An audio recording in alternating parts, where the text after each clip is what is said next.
వేమూరు మండలం పెరవలిపాలెం పెరవలి గ్రామాలలో వేమూరు నియోజకవర్గ కూటమి బలపరిచిన అభ్యర్థి నక్కా ఆనంద్ బాబు ఎన్నికల ప్రచారం చేశారు. ఈ ప్రచారంలో నక్కా ఆనంద్ బాబుకు అడుగడుగున జనం నీరాజనాలు, మహిళా మణులు హారతులతో స్వాగతం పలికారు. ఈ ప్రచారంలో నక్కా ఆనంద్ బాబు మాట్లాడారు.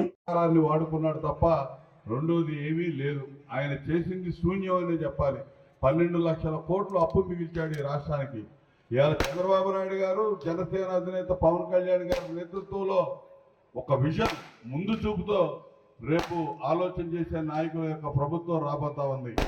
గతంలో మీరు చూశారు 14 నుంచి 19 వరకు అప్పుడు తెలుగుదేశం ప్రభుత్వ హయాంలో జరిగిన అభివృద్ధి కార్యక్రమాలు తప్ప నియోజకవర్గంలో కానీ గ్రామాల్లో కానీ ఒక చిన్న అభివృద్ధి కార్యక్రమం కూడా జరగలేదంటే నేను అతిశయోక్తి కాదని చెప్పి మీకు విన్నవిస్తా ఉన్నా.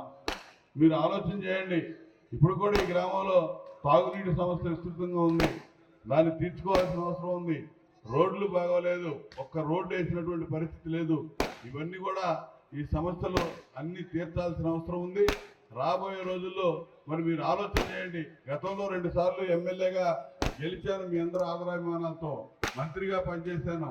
మీ అందరికీ దగ్గరగా ఆప్తుడిగా ఓడిపోయినా గెలిచినా ఉన్నటువంటి వ్యక్తిగా మరొకసారి నన్ను ఆశీర్వదించండి. తెలుగుదేశం పార్టీ, జనసేన పార్టీ అభ్యర్థిగా పోటీ చేస్తున్న నన్ను ఆశీర్వదించమని మిమ్మల్ని అభ్యర్థిస్తా ఉన్నా.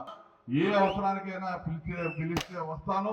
ఈ గ్రామ అభివృద్ధి ధ్యేయంగా నేను పనిచేస్తానని చెప్పి మీకు ఈ సందర్భంగా కోరుకుంటా ఉన్నాను. అనేక సమస్యలు ఉన్నాయి రైతాంగానికి.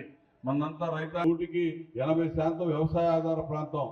అనేక సమస్యలు, ఆ సమస్యలన్నీ కూడా తెలిసిన నాయకులు చంద్రబాబు నాయుడు గారు, పవన్ కళ్యాణ్ గారు. మీరు చూడండి, చంద్రబాబు నాయుడు గారిని అక్రమంగా కేసులు పెట్టి జైళ్ళకు పంపించాడు. జైలుకు పంపినప్పుడే పవన్ కళ్యాణ్ గారు వచ్చి సంఘీభావం తెలియజేసి ఈ తెలుగుదేశం పార్టీతో జతకట్టి వాళ్ళిద్దరూ కలిసి పోటీ చేస్తా ఉన్నారు. ఇటువంటి దుర్మార్గం పరిపాలన ఈ రాష్ట్రంలో ఉండకూడదని పవన్ కళ్యాణ్ గారిని ఏ విధంగా వేధించారో, అవహేళన చేశారో, అవమానాలు చేశారో మీరు ఆలోచన చేయండి. చంద్రబాబు నాయుడు గారిని వయసు చూడకుండా అతని మీద, జగన్మోహన్ రెడ్డి మీద కేసు నుండి ముద్దాయిగా ఉన్నాడు కాబట్టి ఈయనకు కూడా మసిపుయ్యాలనే ఒక దురాలోచనతో జైలుకు పంపించినటువంటి వ్యక్తి జగన్మోహన్ రెడ్డి. అతనికి కక్షలో కార్పణ్యాలు తప్ప పోయిన ఎన్నికల్లో సొంత బాబాయిని హత్య చేపించి ఆ హత్యకి కారకులైన ముద్దాయిని రక్షించి